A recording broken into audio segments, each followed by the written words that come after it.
staring down the barrel of another 9 to 5. Yeah. Thinking it must be more to living. You know tomorrow can't be trusted. Now listen here to what I say. You know tomorrow can't be Hello, gorgeous people. Hello, hello, lovelies. Hello, everyone. We've got the fabulous Mike Carnes with us today. I'm going to do a 2-second intro, and then we're going to kind of give Mike the floor. Please remember, and also in case, because I forget we get new people on these calls all the time, if you have a question, make sure to type in big caps question in the chat box, because if you don't write the word question, I'll just assume you're chatting amongst yourselves. But if you have a question, type question and I will find a break in the conversation and filter it through to Mike. And I know I have lots of questions, so there's a chance this call will garner some. Mike, I'd love to, Mike Carnes is, I mean, he's famous amongst all the rest of our narrators and actually quite a few of my writers, because I did one video where I did the gallery view for recording and my writers kept going back going, who's that guy with a cigar? Narrators really are an interesting lot, aren't they? And I'm like, yes, Mike Carnes is the face of all narrators and we're proud of it. Wow, I'll take it, I guess. But I want to hear about your journey, Mike, because you're one of those people that we all feel that we know and that we've known like forever. And I find, I might be wrong, but it seems that you've never met a stranger, that you're one of those people that easily makes friends and people kind of just, you like people and they like you back. But I might be wrong, but I'd like to hear, because I was in voiceover before I became a narrator. I found my true love and I find it very difficult to switch hats or to want to. I find it very difficult. And I'd like to find out what you've learned along the way, which you started with, what the journey was like. But first, I want to hear about the very beginning. What was the very beginning? Where did you start out? Sure, yeah. So let's go all the way back to the 1980s when Mike was a little kid. And, you know, I grew up on Ninja Turtles and Smurfs and, you know, all of the cartoons that anyone that's my age watched, right? Yeah. And I knew back then that was what I wanted to do. That was my dream to be a cartoon voice, but I actually had no idea that there was a person behind that. I mean, as a you know 8-year-old kid, you just think that the characters are talking to you, right? And so they've done their job. And you know, I was heavily involved in music when I was growing up and in school, and I ended up going into music education as a major in college. Were you in bands and everything? Were you in bands? I was in orchestra and I was in choir. So okay, cool. I played the viola in orchestra.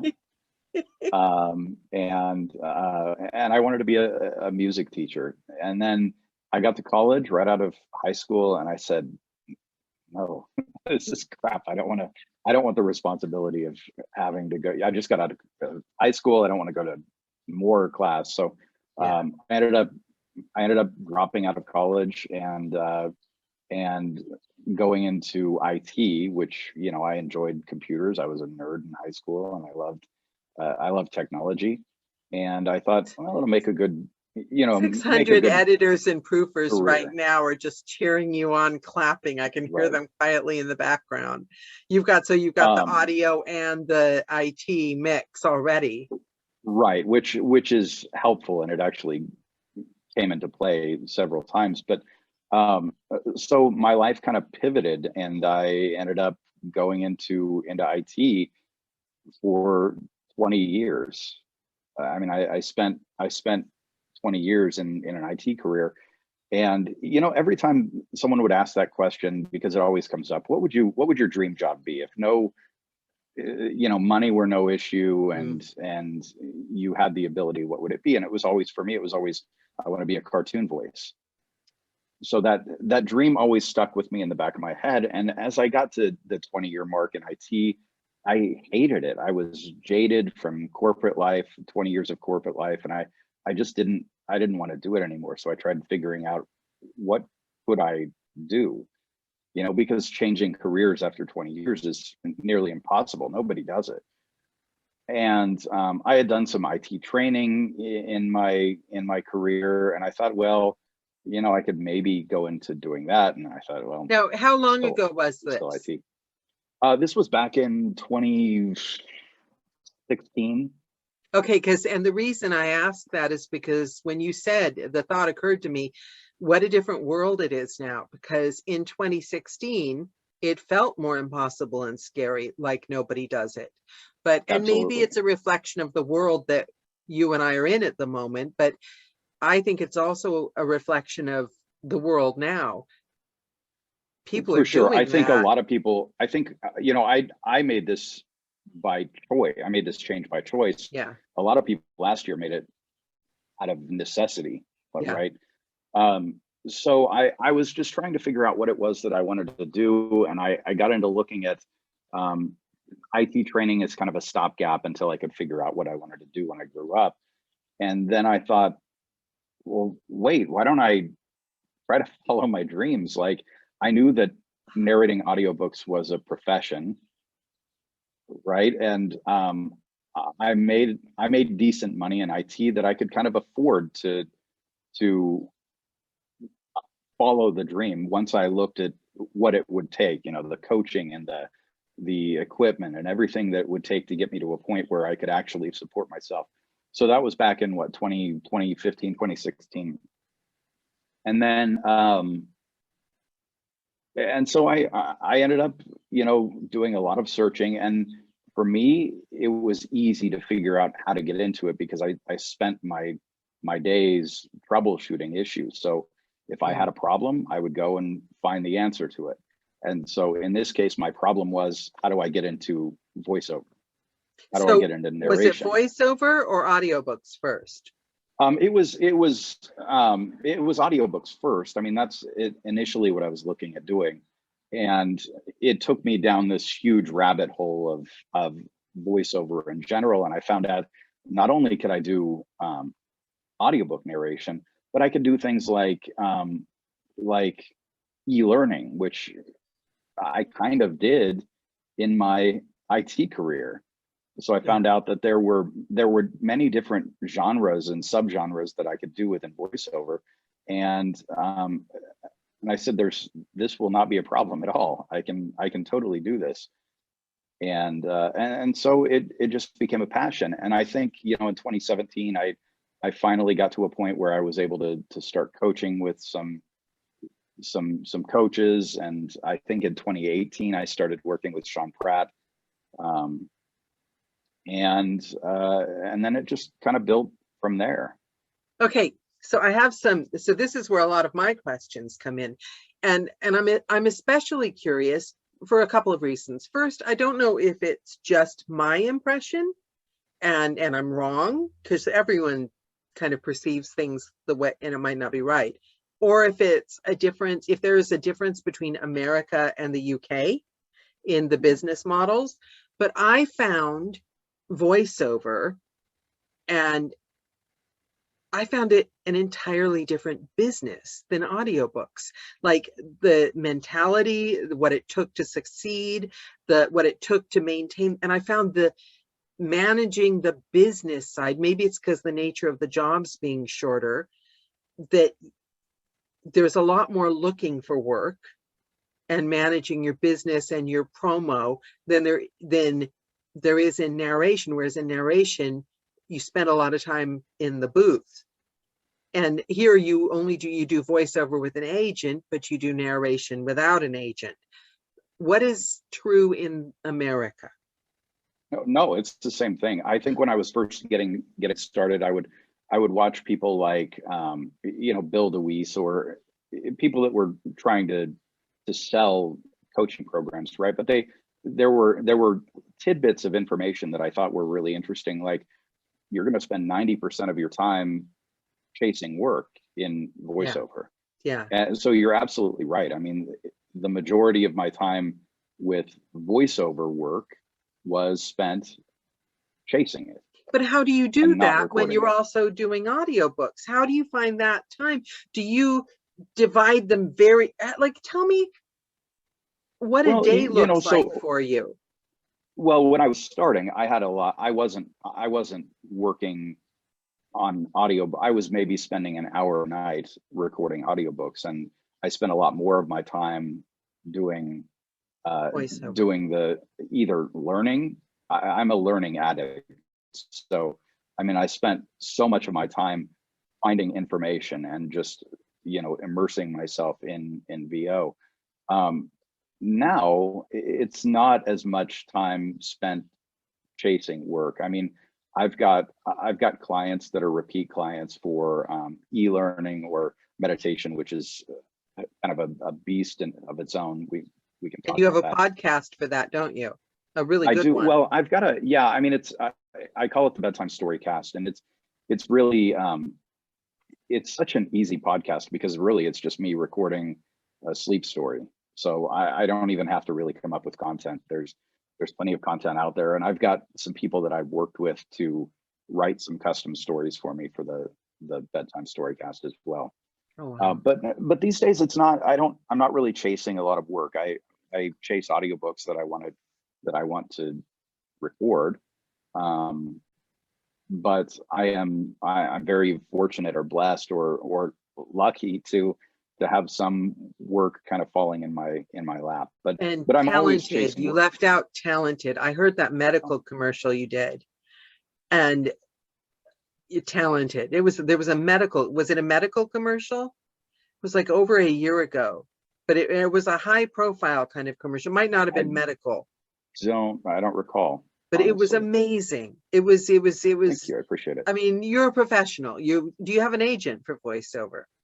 I've got a couple of agents. I don't really get work from them. I mean, I get from one agent in particular, I get auditions a few times a week, but I haven't booked anything, and I don't really rely on the agent. I mean, it's kind of nice to have the auditions coming in, and I audition for them when I can. But where do you look for with work? audiobook, Pay to play, or where do you look? No, for work?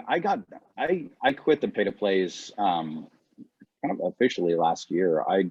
I wasn't really getting the work from pay to plays. You're competing with so many other people, and it just wasn't worth my time to spend auditioning. So I've chased after corporate work, and I've gotten some clients from corporate e-learning.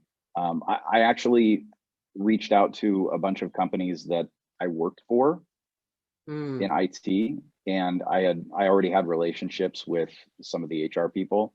So I've started, I've gotten e-learning work from them. That was smart. I chase work when I'm sitting upstairs watching TV or sitting outside, having a cigar. Those are the times that I chase my work. So what would you say to narrators that are they're narrating full time, but a lot, because I'm always talking to narrators when they go through their dry spells, because as you know, my big thing is normalizing dry spells. You're not the worst human being on the face of the earth that's never going to work again and it's going to end up being eaten by rats under a bridge just because you suddenly don't have a book. So I think a lot of narrators would be very interested in mixing the jobs and doing voiceover as well, especially if they've worked so hard for the training and the recording. Where would you suggest they begin, and what precautions and differences would you warn them about? And what training do you think that they should get? This is like three big questions I'm aware in one. What training do you think they should get that they might not already have doing audiobooks? Assume that they've never done any voiceover and they're starting in audiobooks, but they're perhaps have like 4 books and they get a couple of dry spells and they'd like to pick up some voiceover? Yeah, I think that, I mean, coaching is a huge part of it. I have coached with a number of actual voiceover, you know, coaches for performance. I think that narration, there's a huge difference between audiobook coaches and voiceover coaches, in my opinion. I think that, but off the top of my head, I you know, it's escaping me. The coaches that I've worked for voiceover are so much geared toward, you need to be conversational. You have to have a conversational read, and very few of us have a conversational narrator read. I mean, my narrator read is like this when I'm doing my dark fantasy work. It's always dark and gritty, and nobody really wants that for you know, a commercial read or e-learning read specifically. So But don't we do everybody has their own. conversational in dialogues? Isn't it the same thing you do in a dialogue that you would be doing as a conversational read? Yeah, you could, I suppose. I mean, that's definitely conversational when you're in dialogue. But even me, I actually find dialogue to be easier and stay more connected than I do with the narration. And sometimes you get a big, long, you know, 90-minute corporate read, or maybe not 90 minutes, 15-minute corporate read, and it's tough to keep that conversational feel.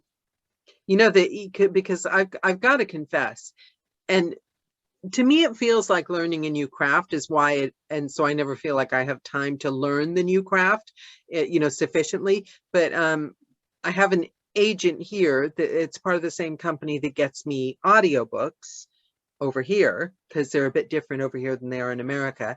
And they put me on, and I reached out to you that day, on English as a second language. And it went really well that day. And I was thought, oh, this isn't so bad. It's nice having somebody piped in working from home. And then he said, I feel really guilty. I hope the agent never actually watches this video, or any other agent, but he said, get together a demo and I'll put it up on the site. Look at our site and see what the other demos are and what they're talking about and do it. Right. And I thought that that's what I did. And he came back really politely going, thank you, but maybe look at the site and see what they've did and do it. So obviously I completely missed the mark. And I said, oh, I'm doing 3 books right now. I'll get right back to you. And I haven't. I think that was like 2 months ago. Because the learning something new, I'm not very good at. But that's why I'm thinking a narrator that is sending me a message saying, I have no books, I'm panicking. You could be spending that week learning everything you need to know about what English as a second language scripts would look like, right? Mm-hmm. I don't really understand the difference between English as a second language and e-learning. To me, it seems like the same thing. I think English as a second language it's just a form of e-learning that's a slower pace, right? Because your audience, again, you have to determine who your audience is. So I would say corporate e-learning is actually similar to nonfiction, because you still have to be able to provide that, what could be dry content to whoever your audience is. So you need to identify who your audience is and talk to them, not at them or down to them, but just talk to them. English as a second language is the same thing. You just have to do it slower, because someone may not understand me at the pace that I speak. I would be probably really terrible at English as a second language stuff, because I tend to speak fairly quickly. Mm-hmm. So yeah, see, it's tying it to nonfiction. That makes sense to me. And also, yeah, it explains why I prefer I did commercials. I used to go to the studio and do commercials, but that's much sexier. So it's fun, you know. And you get to like talk to the engineer about his tattoos and make friends with the client, and it's a fun day, and they pay you like a lot of money. but Right. there's a lot of work there's a lot of work that goes into. So what would you say the difference in the business is between narration and voiceover? And it's very cutthroat, voiceover, isn't it? Oh yeah, yeah. Especially when you get to the pay to plays or even working with an agent, you've got so much competition. Whereas when I'm hunting down an audiobook, I may be the only person that's reached out to that author. So a lot of times, so I kind of think it's luck in a sense. If I reach out to them first and they say, "Oh, I love it, let's go ahead and do the deal." How Tantor decides to hire me for a nonfiction, I have no idea. I don't typically audition for those. They just come in. But other publishers, I go through the audition process just like anyone else. Yeah. So yeah, I mean, it is tough to crack into it. You just have to keep at it. It's all about being diligent. Do you enjoy it? Like really as much as audiobooks? Do I enjoy the marketing piece of it? No, No, I the voiceover, don't. the But actual recording. I love the voiceover, the recording of Yeah. yeah, I think it's fun. So do you think it's a feasible thing for that, for my narrator that we've been chatting about? That I don't have anyone special in mind, by the way, in case any of you are Sure. sitting here going, do you mean me? But I'm just my generic narrator that's done 4 books. Would you suggest that they pursue voiceover as well? If they have a passion for it, I absolutely do. I don't think anyone should pursue it just because, oh, I can make quick money. Oh, you're saying I can make, $500 to record a 30-second spot? Yeah. No, then voiceover is not for you. You've got to have we all know passion. what happened to the actors that thought that about doing audiobooks. Right. Yeah, I mean, audiobooks, when you're sweating in the booth for I spend at least 4 hours in the booth with audiobooks every day, and Yeah. I'm dying and drenched with sweat. That's why I wear tank tops every day. What have you learned in the process through doing this? What do you think you would like to go back and tell young Mike of 2016 to do differently, or to think differently, or anything? I think I would want to be a little more smarter, a little more smarter. I would like to be a little smarter about where I put my energy and my money towards coaching and the equipment. I went through, I am, because I'm technical, I'm also kind of a gadget guy. And so I see a new piece of equipment and I'm like, oh, I got to get that. And then I found out maybe that's not the best piece of equipment for me. Or yeah, I think it's just be a little more efficient. And I have ADHD and I have a hard time sitting and focusing on any one thing. And I also, I see something shiny and I chase after it. So maybe telling myself to just calm down a little bit and focus more. So I have a question. I swear I don't plan on hitting you with these, but I just can't help it.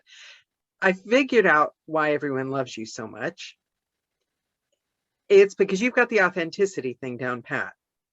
And the thing about it is, you say that you're very genuine in that you say, I have this, I have that, I'm not good at this, I'm not good at that. And you can hear it in your voice that they're not the easiest things. You're not glib about it, right? So what about Dark Nights of the Soul for you? Like, have you always just been, this is me, take me or leave me? Or did it take a while to, especially working in corporate offices? I mean, IT, you can kind of get away with it because we need you guys. And so they let you kind of like, they know they'd collapse without you. So they let you get away with more than other people. But how have you held on to, maintained, or come by that kind of authenticity. I can hear your voice shake sometimes in the, and it's cool. And I think that that's why people connect, because people really connect to you, Mike, like instantly. You were the first person on a Joe call and everyone loved you instantly. And I think it's because we hear in your voice, there's a tiny bit of vulnerability and you're being brave anyway. But that doesn't just happen, does it? You weren't born with that. I have to force myself to. Listen, I'm an introvert and I typically am not great around new people. So it was kind of a weird thing for me to join the Joe calls, because I was like, I don't really know any of these people. It was a really funny thing. Like when the pandemic hit and everybody kind of went into their own holes, I was happy, right? Just like a lot of people are that I don't have to deal with people anymore. I mean, I spent 20 years in IT dealing with people that I didn't really want to deal with. I had my close coworkers, but and then the pandemic hit and all of a sudden I'm in my happy place because I can just go down into my booth and do what I want to do. And then I realized, no, I kind of do miss a little bit of social interaction. Yeah. And I had some of that on Facebook, but then, you started having these Joe calls, and that was like I know I've totally gone off track. Sorry, ADHD. No, you haven't gone off track at all. You're answering it straight. Oh, okay. I actually met some of my closest narrator friends through the Joe calls. Like I go back to that moment in time. I know, right? Like that makes me really happy. I'm getting a little emotional about it because I feel like had so many people say so much great, like so many terrible things happened during the pandemic, right?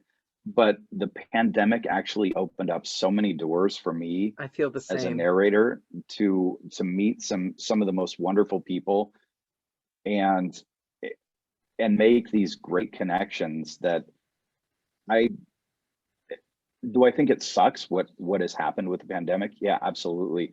But from a personal standpoint, I've had so much personal growth in the last year that it's just nuts. I agree. That's exactly where I am. And also the corporate job, I literally learned to hate people working at that place. Right. So right. I would have been happy never seeing another human being again. So it was all of a sudden the whole world, it was the new normal. But seeing people on Zoom calls, I remember you from the very first time. You never, ever, ever seemed like an introvert to me. Like I find it hard, but I know that that's introvert and extrovert, we've all learned, isn't what we think it is. And right. Yeah, and it's so you sound like you're in a really good place. And you know what, that ironically you narrated a book that got me through one of the hardest times of the pandemic, and I found it through a podcast. I didn't know it was you narrating it. It was on anxiety. Oh, was it Fuck Coping? The anxiety guy or something. Yeah. It was, I think Fuck Coping, Start Healing. And it was, that was a great book. Actually, my favorite self-help book is The Subtle Art of Not Giving a Fuck. Yeah. And I remember you mentioning it. I tell you what, I live by it. And I felt like when I read that book, I think it was released in 2016.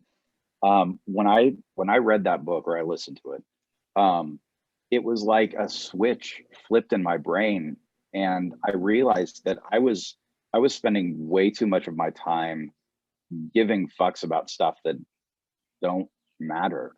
I spent way too much energy just caring about stuff that's just not important in life, and I have since had this mindset shift. Where I try not to. I mean, I still do it, right? But I meditate more, and I just feel better. And you're right, I'm in a great place right now. I'm in such a better place from this past year and doing what I love, because I quit my corporate job. Actually, I gave my notice in like January of last year, that I was going to quit in March. And the day before I was scheduled to quit, they sent everybody home. They told me turn in my laptop because of the pandemic. And I have not regretted it once. I love what I do every single day, and I can pay my mortgage, and I can, put food on the table and still buy cigars and whiskey. So, but the day before, because happy. that's the universe. I have a theory about that, because I wrote my old corporate job I almost died. I was so sick. And I had the weirdest thing. I remember dragging myself in on the train, a 3-hour commute, like 1.5 each way, to like a bonding event. And I was a manager, so I'm the one that's supposed to be like holding it to we all get along. And I could barely walk. I'd had x-rays. I didn't know what was wrong. It's like I'd hurt myself, and I hadn't fallen this time. I didn't know what was wrong. Turned out afterwards, I found out I had a fractured pelvis consistent with having fallen out of an airplane or a major car accident. But I still got on the train because in corporate world, you have no choice. You do the damn job. But I remember that, I think that the universe is telling you, you got to do it, you got to do it, you got to do it. So when I found that out, I wrote my resignation and I dated it for August 30th. And this was like January. And with the fractured pelvis, my boss called me up and said, we're making you redundant because, you're not coming in. And my last day on the books, I didn't have to go in. My last day on the books being paid was August 30th. Exactly like you, from like the day before they had you clear the desks. I really genuinely believe that if we don't do, everyone's got different beliefs. I mean, you can say the universe, you can say your religion or whatever your belief is. But I do think that if the world sends you messages and you listen to them, because if you don't listen to them, it's going to do it for you. Agreed. You know what I mean? I love that. You're in the place that you're meant to be. That's probably why it feels so good.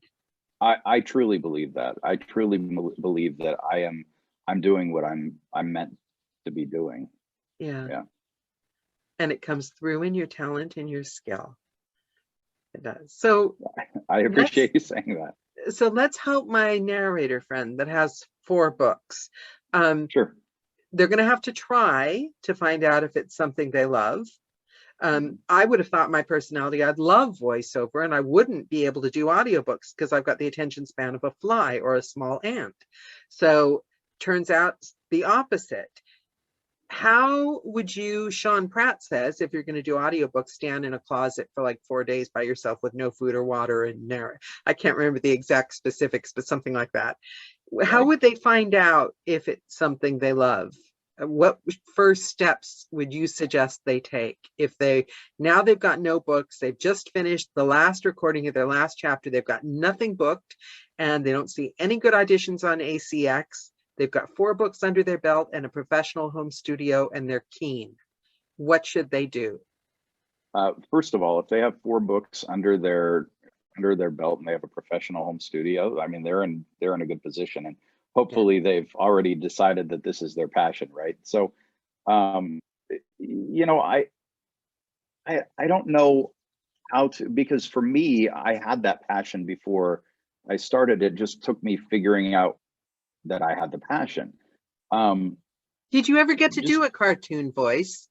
No, not yet. And honestly, it's not as big of a deal for me anymore because I get to do such great characters in audiobooks that my end goal has kind of morphed. I don't know if I need to do a character, but if I had someone that was asking me like, how do I know if I want to do it? Go on to freaking Upwork or Fiverr or Freelancer and just try it out. Who cares? If you're not going to make money, you just want to see if it's something for you, go onto one of the budget sites and do it. I know. But is that okay for voiceover, or does that not ruin your reputation from the start if you go on those sites? Because I Listen, know for audiobooks, that's pretty much kryptonite. okay, I'm going to say something that Okay. is very unpopular in the voiceover world, but if you think of it like baseball, right? Mhm. You've got the major leagues and you've got the minor leagues. And sites like Fiverr and Upwork and Freelancer, those are like minor leagues. If you want to learn to get into them, who cares? If you're using it as a stepping stone into furthering your career, by all means do it. And don't listen to what the high level people that are out there are saying. It is not going to bring down the industry. The people that are paying, Coca-Cola is not going to Fiverr to get their voiceover work. They're still going and paying the big money for it. There are still people that are paying the big money for it. So ignore what the naysayers are doing. If you want to believe that, then go ahead and believe that. But I if like other it. people are doing it, whatever. I like what let you, them be. because Craig just said he totally agrees with you. Sarah's running to the library to go get that book about not giving a, but yeah, Craig says he totally agrees with you. And you know what? You brought something else to mind, because I know so many people that use trying too hard to learn the rules as, and that's a trap, as an excuse not to do anything. Whereas they don't want to make any mistakes in the beginning. And if we didn't want to make any mistakes in the beginning, we wouldn't even have gotten where we are. And I didn't know, because I had a call with Johnny and Joanna, that I was doing it. And I hate those people that do it. Turns out, me and all my spreadsheets, getting all that, the well-received wisdom about how to reach out to publishers. And every Right. single time I'd learn another rule, I'd change my reach out. And Johnny said, I was so offended, but it's like was a game changer for me. Offended in a good way, Johnny. Johnny said, are you really that malleable? And that's what you're saying right there. You got to think for yourself, right? You got to have kind of Right. gusto and guts. I think, is it Craig saying, I got my first real audiobook on Upwork, haven't worked there since, but with over 100 audiobooks recorded for better outfits, doesn't think it hurt him. And it definitely didn't hurt him. I don't even know if Okay. that's Craig, but yeah. So I'm gonna tell you a secret, and everyone that's watching this. I still have a profile on Fiverr. I still get work. I treat Fiverr as kind of a fishing pole, right? It's out there. I've got my prices set high. It's not like I'm doing $5 work. And I've gotten 3 audiobooks off of Fiverr at Wow. $350 PFH. Wow. So for people that say that Fiverr is bringing the industry down, I in some cases it is, but I still occasionally get good work out there. So I will probably never get off of it unless, something crazy happens, because it's one tool in my tool belt. It is not the only way that I get work. It's not even the primary way that I get work. It's just one way of getting work. It's you showing up. It's putting yourself, you're showing up and you're putting the energy. You've put your energy out there. This is Mike. I'm here. Universe, what do you have for me? You know what I would say to that person that only, is going through a dry spell is go on Amazon and find the books that you would want to read. And even if the author says, I can't afford to pay you, figure out a way to do it royalty share, because one, it's a book that you want to read. So you're going to put more energy into that than you would a cookbook on no one's doing cookbooks on ACX, right? But some, crappy $50 per finished hour book on ACX. At least you're getting the experience. There's a potential of making money, even if the author. I've got a Dwarven series that I did completely royalty share, where the author ended up not doing any promotion, and I put out ads. I ended up working with him to bundle the book, and I've made almost $10,000 on royalties. Ads on like Facebook? Series. Yeah, Facebook ads. Do those work? Yeah, I've made almost $10,000 in royalties off of From Facebook ads? from mostly Facebook ads, right? That's interesting, because Yeah, I used to I reached out to a writer, but again, I think it's the energy, the reason you're doing it. Because I reached out to a writer, I was desperate. I was sick with the flu like 3 years ago, and I'll never forget. I couldn't talk at all, so I couldn't record. And I thought, I'm never going to be able to work again. So I was lying on the ground in the fetal position, reaching out to writers on Amazon, trying to like at least make myself feel better that I'd have a book. And hers was royalty share, but I loved her book so much. I said, I'll do it. And then there's like 3 in the trilogy I really love. It makes me a happy person, makes me better doing this book. So I'll do it. And, made a little money, but not a ton. Now I'm working on 3 paid books by her 3 years later. It's a relationship.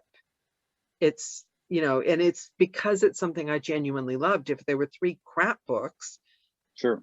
that what good would that have done? But now I want to go and put all my books on Facebook ads. I think that there's definitely a potential if you can figure out the the targeting for it, then that's great. I still do royalty share books. I still regularly I book maybe 1 royalty book a month, just because I like finding books. I just finished one. It's a dark fantasy that I'm putting a lot of effort into marketing as well, that I loved. It was actually my favorite book that I've narrated so far. And I read the book before I reached out to the author. I actually bought the book, and then I saw that it wasn't an audiobook, and I reached out to him with a sample. He booked it. He couldn't afford to pay me. And I said, okay, no problem. Like, I still want to narrate the book. Yeah, see, and I it's think when you love it. I think Craig actually said earlier on the audiobook industry chat on Clubhouse that like sometimes those royalties will help carry you through some month. It may not be this month, but next year you might have a dry spell where those royalties are what keep you going. Yeah, see, I feel the same about public domain as well. I forget right. I've done public domain, and then I got to check every 3 months. Yeah. So many people talk down about doing royalty share books, and I embrace them. I mean, find the right one. You're not probably going to find, somebody's memoir and do that royalty share and make money off of it. But figure out the trends. But how on and Facebook, I think you can make money.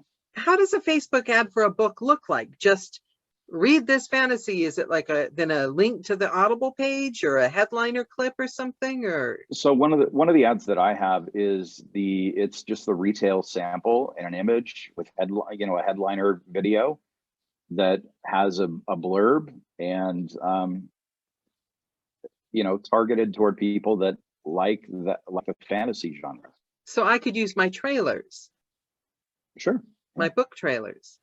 Oh, yeah. I want to do Facebook ads for my writer now. Yes. No, I really like that. Every once in a while you hear something you really like. I like that. Okay. Oh, sorry. I forgot about my poor narrator sitting there in the dry zone after their 4th book. Right. Okay. So put yourself out there, and I hope you don't mind me quoting you, because he hasn't written question on here, but it's so much good stuff. Our friend Craig says, so many ways to find work out there. And I get frustrated when I see some shutting doors. No, I hope you don't mind me quoting you, Craig. Nope, don't do that. Nope, that's wrong. Only this way or you're not legit. That is a real pet peeve of mine as well.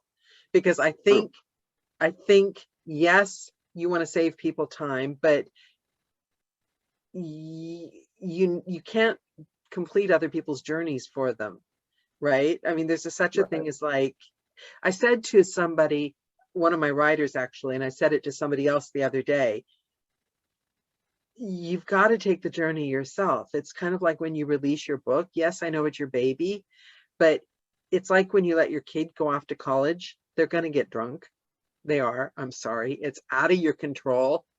I think it's a lot of self-preservation. I think people have fear. A lot of people fear for their own jobs being taken away. It's no different than, all the debates about AI Yeah. coming up, right? First earlier it was Fiverr, and now it's AI that's going to take our jobs, and whatever, just worry And about yourself positron. and finding your work. And I like Positron, right? positron. I mean, I've I done use a call with positron all the positron. time. Yeah.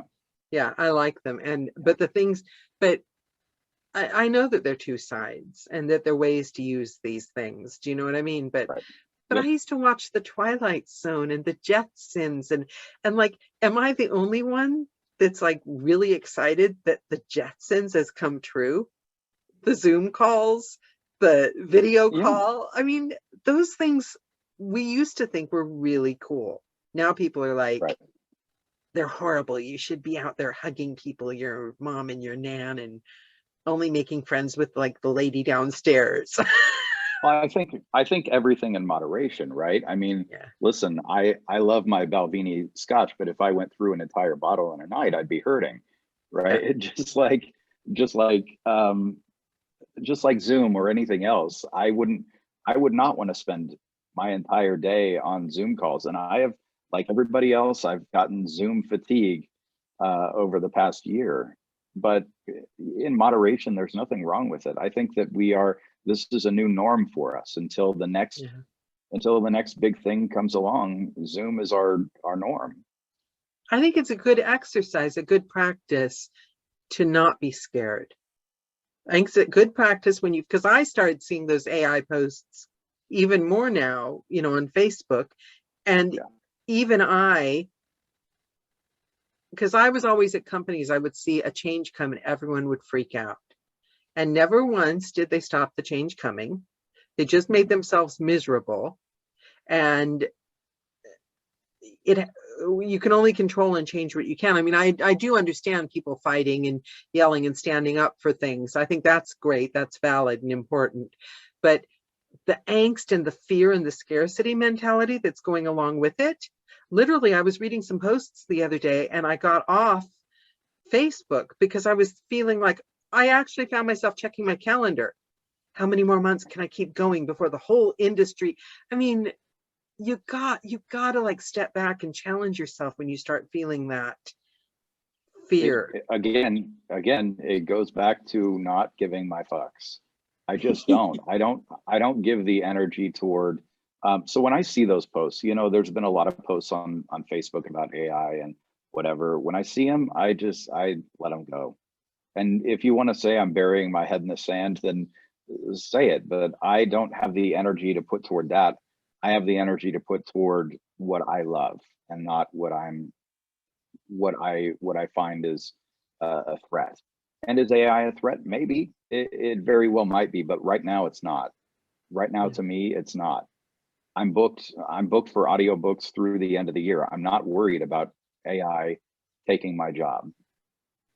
Yeah, and also I'm really working on that right now because I realized there's I like to think there's a dial, an intensity dial, and like mine is up all the way, all the time. We had a battery go off on the fire smoke alarm, and the two of us freaked out. Light bulb went out, and I was on Facebook asking people electrical questions. Is my flat going to burn down? Do I have bad wiring? Focus is a limited resource, and you only have that much to give. That's the whole premise of this book that I keep pushing. Yeah. I've got to say I'm not 100% there yet, but I am really, really trying to get there. I'm not 100% there either, but I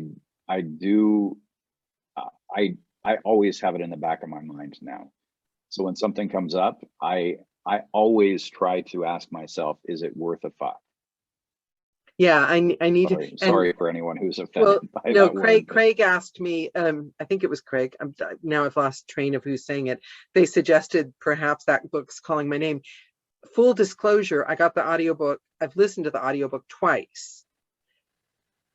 And somehow I didn't hear it as in it applied to me. And it might not. I mean, it was for other people. Right. Yeah. But I think it is. I think it's you can make yourself sick with too much.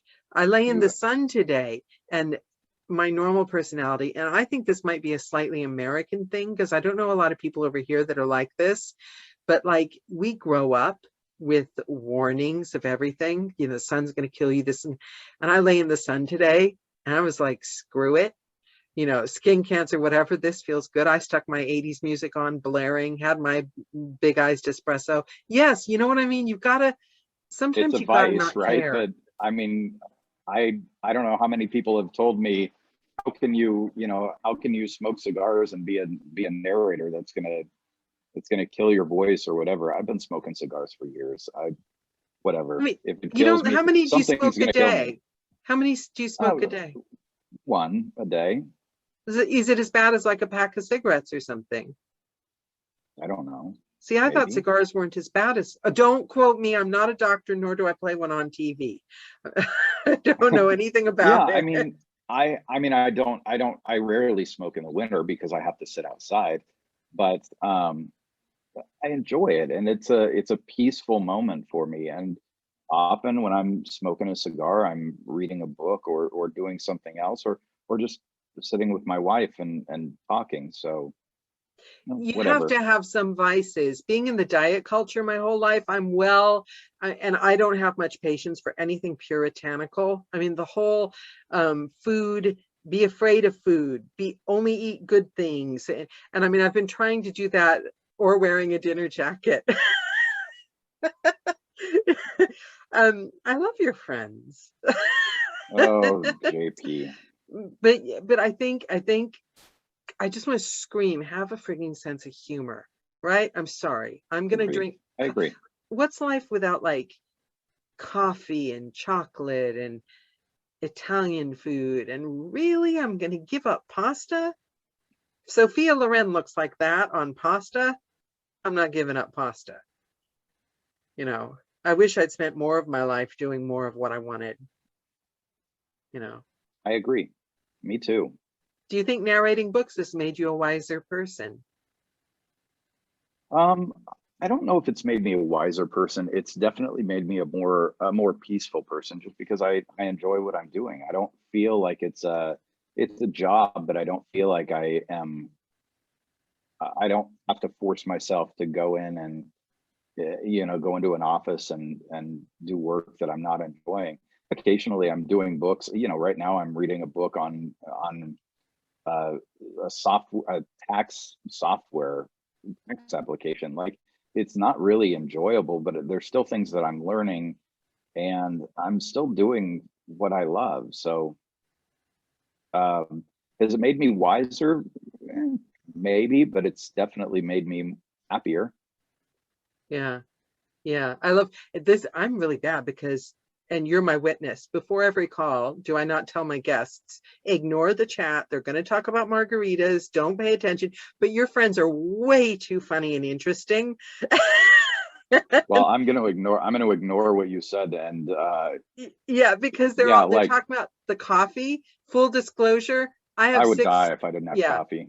I have 6 espressos in my booth most of the time, and it doesn't hurt me at all. Yeah, You know, yeah, it's the wisdom from other people. And also, I'm really proud to say that I'm now unemployable. Like, I could not work and I heard something a long time ago. Somebody was saying about secretaries and people working in corporate, that your job is to help other people live their dreams. Whereas now my job right, is to help me live my dream. So I could never go and work for someone else like on a payroll again. I'm not putting people down that do it. I'm right. just saying now I'm too spoiled. I'm used to being my own boss. I don't think I could, because I feel like there's only so many hours in a day, right? And I got so many things to make happen. How could I I would agree. waste 8 hours not doing anything towards my stuff Right. just to make money? Like, Agreed. mm, I quit. I like to say that I quit a 6-figure income to go into narrating audiobooks, and I wouldn't take it back. I actually, one of my best friends, is still in IT, and he's trying to get me to come work with him at his new job, and I can't do it. Like, sure, that paycheck would be nice because I'm not making that money now doing VO and narrating, but I'm so much happier. Yeah. I'm so much happier doing this, and there's something to be said about being happy over having money. And you recognized it, right? The way, because I'd Yeah. forgotten until now, literally forgotten. I'd had a bad week, a couple of weeks, a month ago maybe, and somebody offered me a project management job.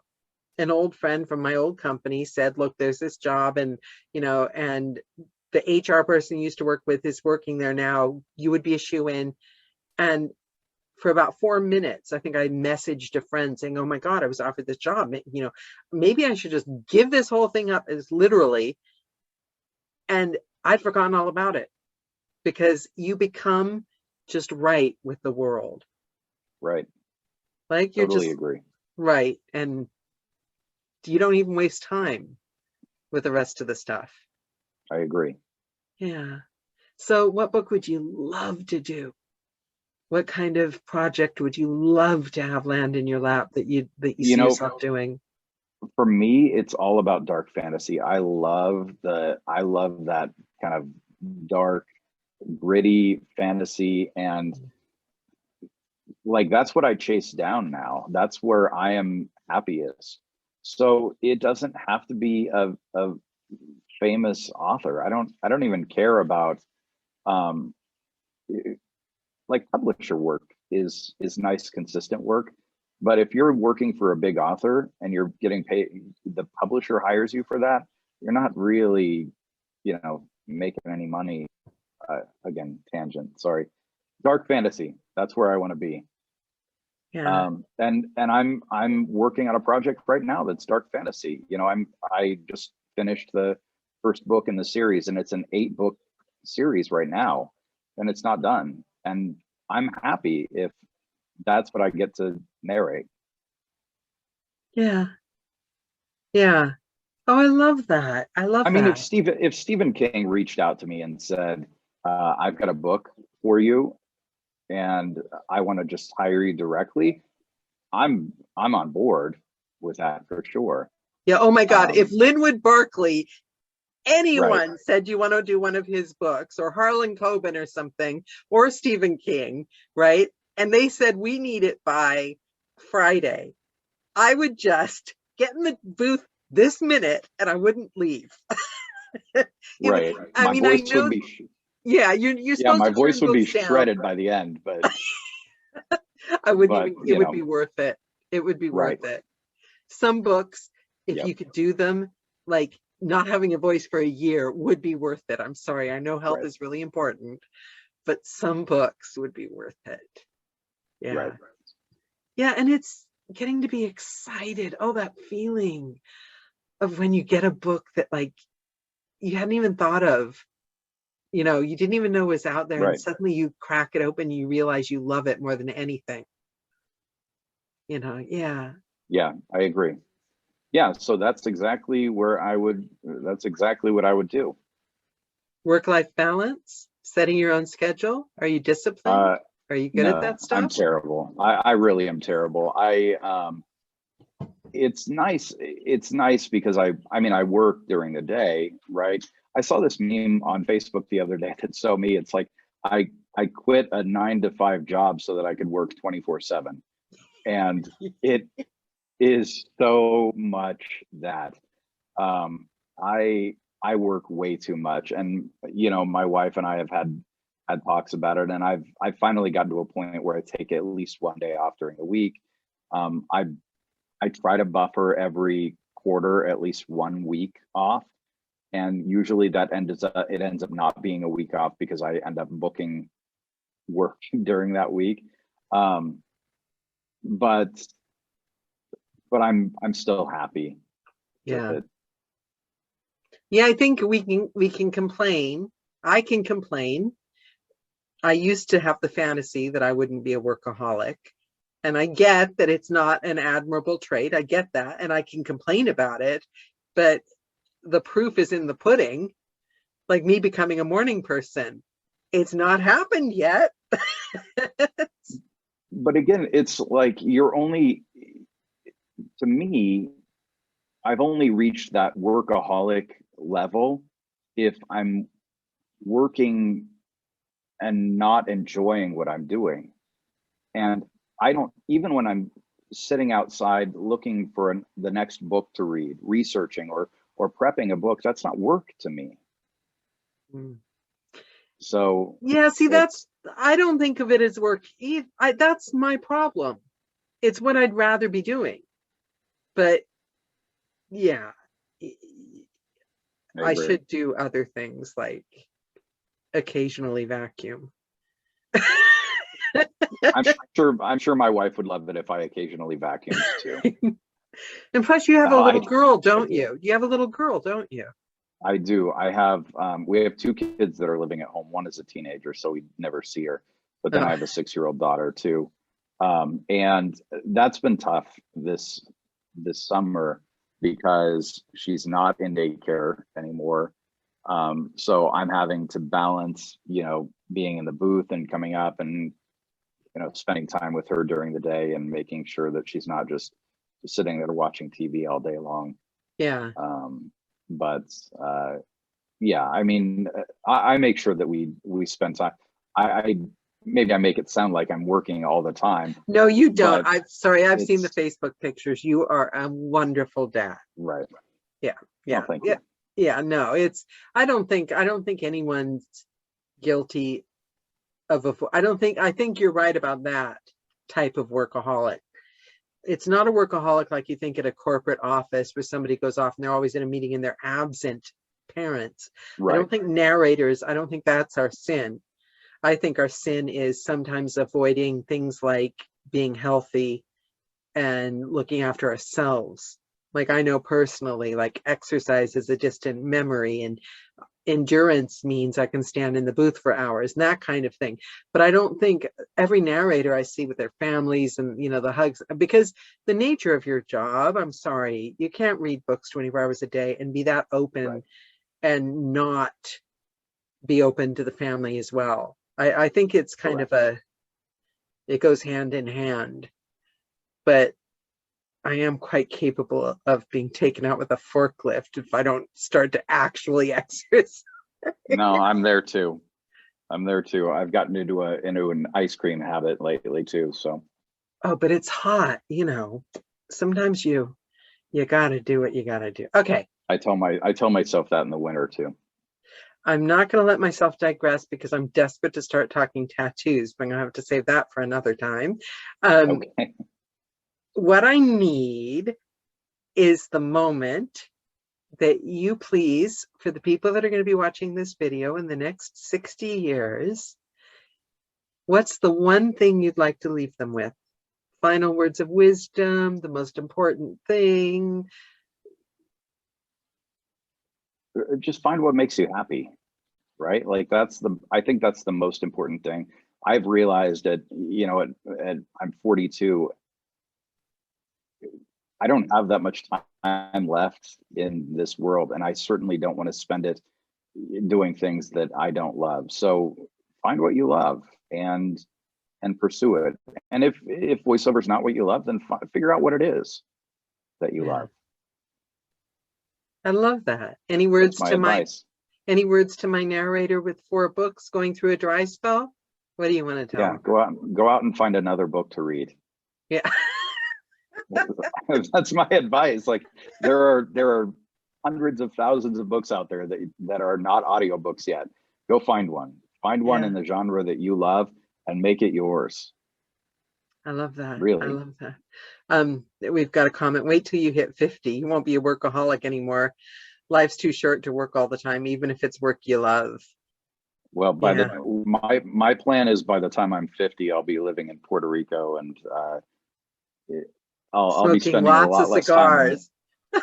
Lots of cigars and lots of rum and spending time, looking out at the water and probably not as much time in the booth.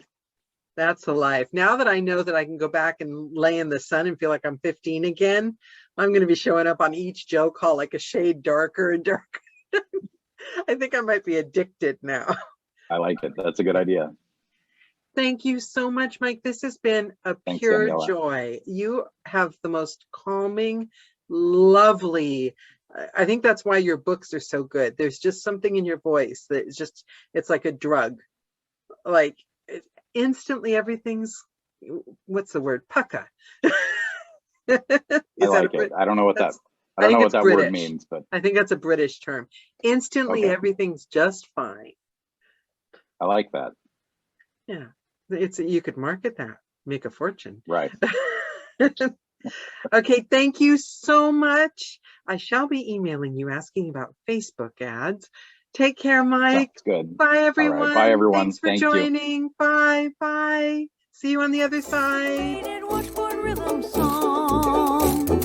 Come on, everybody, tap along. First you scrub a dub, then you tap and rub. You might have to yell when you hear the bell ring out loud and long. Oh, everybody scream.